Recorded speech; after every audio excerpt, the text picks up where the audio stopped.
देख लो उन लोगों को, उन फकीरों को, उन भिखारियों को जो आज सड़क पर यूं ही भूखे प्यासे पड़े हैं, जो बस जरा सी भीख के सहारे अपनी जिंदगी काटे जा रहे हैं, दूसरों के सामने सिर झुका रहे हैं, अपनी नाक कटा रहे हैं। जब उन लोगों को ऐसे रास्ते पर पड़ा देखते हो तो सच में क्या लगता है? तरस आता है उन पर। नहीं आना चाहिए, क्योंकि यहाँ हर कोई अपनी हालत का, अपनी किस्मत का जिम्मेदार खुद है।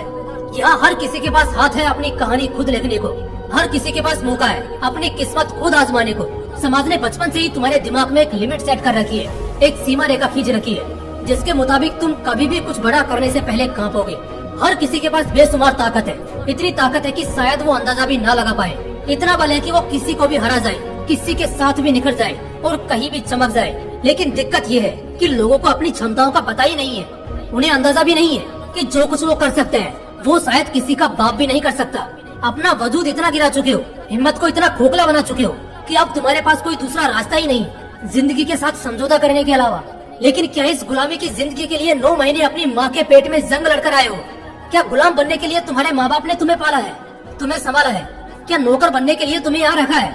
क्या अपने आप को बार बार नीचा गिराने के लिए इस मिट्टी ने तुम्हें बड़ा किया है? नहीं, ऐसा नहीं है, ऐसा बिल्कुल भी नहीं है। तुम यहाँ आए हो राज करने के लिए, और इसके लिए बस अपनी मानसिकता में एक ही बात फिट होनी चाहिए, और वो है कि साला जो चाहे मर्जी कर ले, मैं तो बड़े सपने ही देखूंगा। मैंने जो ठाना है उसे पाकर ही रहूंगा, चाहे इसके लिए कुछ भी हो जाए, किसी भी तकलीफ से गुजरना पड़ जाए, किसी भी हालत से लड़ना पड़ जाए। एक बार बस खुद को ये बता देना है, खुद को समझा देना है कि बस अब बहुत हो गया। इसके बाद कोई बहाना, कोई रोक टोक नहीं। जैसा कि मैंने पहले ही कहा, यहाँ हर कोई अपनी हालत का जिम्मेदार खुद है। हर किसी के पास यहाँ हक है जिंदगी में ऊंचा उड़ने का, आगे बढ़ने का। इस हक को तुम कैसे भूल सकते हो? इस हक के साथ तुम कैसे समझौता कर सकते हो? तुम्हारे हाथों में वो जादू है कि तुम इतिहास बना सकते हो, लेकिन उस जादू का इस्तेमाल करने से पहले तुम्हें अपने दिमाग को काबू में करना होगा। फर्क समझो उन दोनों ही लोगों का, एक जिसे नौकर की तरह ट्रीट किया जाता है और दूसरा मालिक की तरह हुक्म चलाता है। क्या फर्क है उन दोनों ही लोगों में? हाँ, जन्म समय या दिनों में फर्क होगा, लेकिन शरीर में तो नहीं है। उन दोनों ही लोगों के जिस्म में एक जैसे अंग हैं, एक जैसा रंग है। मैं कहता हूँ जब एक इंसान अकेले पहाड़ तोड़ सकता है, पूरी दुनिया में प्रकाश बिखेर सकता है, चांद पर जा सकता है, एक अलग दुनिया की खोज कर सकता है, तो उसके सामने मेरे और तुम्हारे गोल तो कुछ भी नहीं है। हम तो जो चाहे वो कर सकते हैं। एक बात बोलूंगा और एकदम साफ शब्दों में बोलूंगा, हर इंसान सक्सेस डिजर्व करता है, बहुत पैसा और एक अच्छी जिंदगी डिजर्व करता है, और ये उसकी किस्मत नहीं बल्कि उसकी चाहत और जिद्दी दिमाग तय करता है।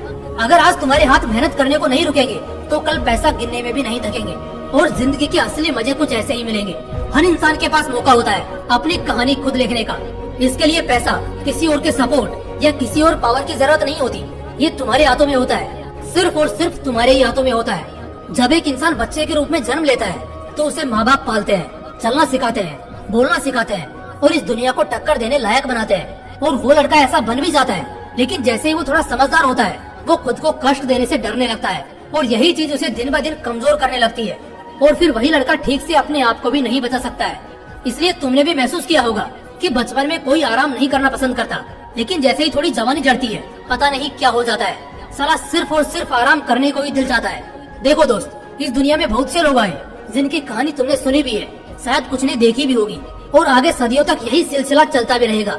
अगर तुम भी उन्हीं लोगों में खुद को शामिल करना चाहते हो तो सिर्फ इतना ध्यान में रखो कि ऐसा करने के लिए कोई फरिश्ता आसमान से नहीं उतरेगा। ये तुम्हें और सिर्फ तुम्हें ही करना होगा। जरूरी नहीं हर कहानी सिर्फ जीत और लाजवाब बादशाह की हो। बहुत सी कहानियाँ आखिर में जीतती नहीं है, लेकिन वो बंदा अमर हो जाता है जो उस कहानी का हीरो होता है। अपनी कहानी खुद लिखो और अपनी कहानी के हीरो बनो। पहली बात की गलत मत करो, और अगर गलती नहीं है तो फिर किसी के बाप से भी मत डरो। दूसरी बात, मेहनत पागलों की तरह करो।